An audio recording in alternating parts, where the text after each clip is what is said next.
Alright, what's good, boys, and welcome back to another video. And in this video, it's going to be a little $30,000 case study on two of my recent products that did pretty well. And kind of the cool thing about this case study is that I didn't even film for any of these products myself. And in this video, I'm going to be explaining exactly how I found these products, kind of why I chose them specifically, as well as breaking down my viral videos and explaining how I scaled them without even filming myself. So let's get right into it. So before I reveal the actual products themselves, let me kind of explain to you how I found them. And the method I use is pretty simple. Basically, all I did was scroll my TikTok burner account. And basically, if you don't know what that is, it's basically a TikTok account that you make brand new and you optimize to only show you viral products. And that's exactly how I found these. I was pretty much just scrolling on my burner and it kind of caught my eye. So I was like, oh shit, these are bangers. I'm about to order these right away. So before I say any more, let me show you guys the actual products themselves. So this first one right here is a breathing Jesus plushie, and the stomach lights up and plays music. The batteries are dead on this, or there's no battery, so I can't show you guys, but you guys might have seen this on your For You page. You literally just press this button and the stomach lights up and plays like soothing music and also breathes. And the second one is this Jesus Lego set. So obviously these products are both in the Christian niche and they're both targeted towards kids in the Christian niche, which is why I'm kind of grouping them together in the same case study. So obviously these are both in the Christian niche, which is proven to do super good. And this is the niche that I personally had the most success in. And if you guys want to see more case studies on other Christian products I've ran up, including how I made over 6 figures on one Christian product, you can always check those out on my channel. I do have a few other ones as well. But getting to the second criteria that these both have in common is that they have wow factor, which basically means that they're intrinsically viral based on how they look or some type of function they do. And if you don't already know, wow factor is the driving force behind going viral. And then the third trait they have in common is that they provide some type of value. And both these products provide value to the customer in some type of way. The first one, the breathing Jesus, being that it basically helps kids sleep at night and kind of comforts them. And then the second one, the Lego, basically gives kids an activity to do that keeps them busy, it's fun, and it also teaches them about Jesus at the same time. And similar to wow factor, providing value is one of the key things you need, and this is basically the driving force behind actually converting and making money. And now that you guys actually understand why these products are good, I'm gonna show a few of my viral video examples, but also keep in mind, I didn't film any of these myself. So getting into examples for the plushie first, here's my most viral video.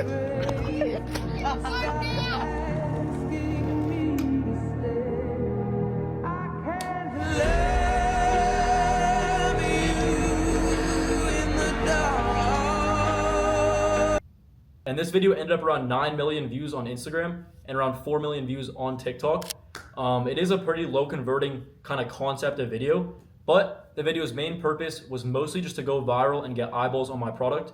And that's exactly what it did. And kind of breaking down why this concept is lower converting than others. First of all, it's way too controversial. And the Stitch video and the hook is kind of just designed to be so wild that it goes viral. And the second one being that this video closely focuses on comment baiting, which you'll see at the end of the video. There's a little sticky note that says, if you love God, comment amen. So that's obviously going to trigger a bunch of people to comment. But what that's basically doing is making the video viral for the wrong reasons. This type of CTA is going to attract, first of all, people that don't even like the product. They're kind of just commenting because you told them to. And then second of all, it's going to hit kids that have basically no money to actually buy the product itself. And overall, this is the main concept that I ended up going viral with, which is honestly a bad thing. And it's kind of the downfall of this specific product. Since this product just kind of sits there and it doesn't really do anything specific, it's really hard to consistently go viral without resorting to crazy concepts like that. Because like I said, you can't really do much with it. It just sits there. And now getting to the second product, the Jesus Lego set. And now I'm gonna show you guys the most viral video for the Jesus Lego set. Have yourself a merry little Christmas. Let your heart be light. And this video got around 5 million views on IG and around 150K on TikTok. And this concept is way higher converting because first of all, it's nowhere near as controversial. And then second of all, it had a hidden CTA in the video itself. And this kind of like hidden CTA is something I've been using all Q4. I don't really see a lot of people talk about it, but it's a super easy way to kind of get the viewer to actually convert and buy your product. And basically, if you haven't noticed already, all it was in the hook, I said the word gift. And then in the video itself, I had gift wrapping. So those two small things probably made this video convert way better because they're subconsciously like cueing to the viewer that this would be a good Christmas gift for their family. When people see Christmas wrapping, it kind of subconsciously triggers in their brain that, oh, this is a good Christmas gift. Let me buy this. So by doing that little small thing, that just helped this video convert way more. And obviously Q4 is over. It's past Christmas, but you can still apply this same like subconscious trick to a lot of your videos currently as well. And by now you're probably wondering like, how did I manage to go viral without even filming a single video?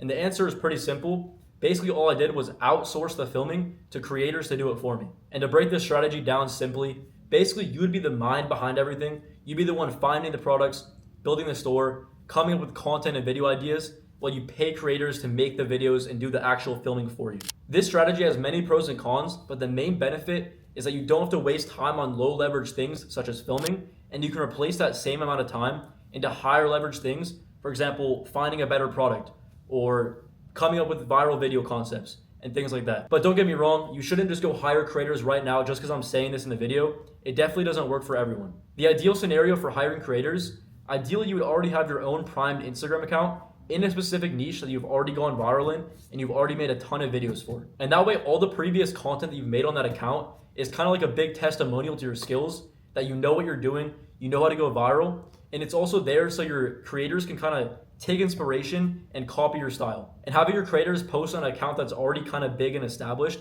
basically guarantees them more views and more money. And yet another bonus is that they can actually learn properly when every video they're posting they know can go viral. They're gonna actually be able to tell which ones are good, and they can't blame the account because the account is healthy. So like I said, this strategy is not for everyone, but if you're in a similar position to me, you could definitely experiment and see how it works for you. But obviously there also is some cons to having creators. It's not all sunshine and rainbows.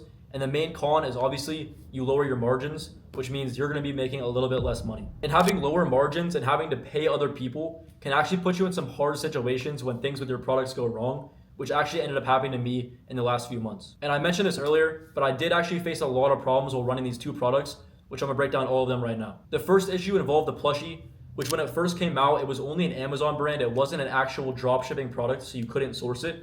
So I was actually the first to go ahead and custom make it. So I actually had inventory to send to my customers. So I get it made through a private supplier, and fast forward about 2 months, I'm getting hella customer complaint emails saying like, there's no stuffing in my plushie, it doesn't work, I tried to put in new batteries, the breathing doesn't work, it's too loud, all these different complaints about the plushie itself. So I did end up getting some chargebacks for sure, and definitely a lot of complaints, but that issue is pretty easily resolved. All I did was just switch my supplier, and now it's available to source as like a regular dropshipping product. So when that happened, that's just when I switched, and I started getting less emails complaining, and that issue was not a big deal at all. The real issue, however, came with the Lego Jesus product. So when I first found the Lego, I checked and it was on AliExpress, which 99% of the time means that you can actually source and there's no problem sourcing at all. And I also asked my suppliers and they had no problem sourcing it. It was only after making about 10K rev that my supplier texted me and said, yo, all these orders that you just got, we can't fulfill a single one of them. We can't ship out any products. And the reason why they actually couldn't source is that they told me that there was only one factory producing these and they kind of just stopped their production. So I couldn't source and I was just out of luck. Long story short, I tried a bunch of ways to fulfill the product. I reached out to Amazon sellers. I reached out to Ali sellers. I texted my supplier a million times and I had no luck. And I'm not gonna lie, I'm still dealing with these issues to this day. I'm still getting chargebacks and I still cannot ship out orders. So I should have made more with the Jesus Lego, but unfortunately I did have that sourcing issue.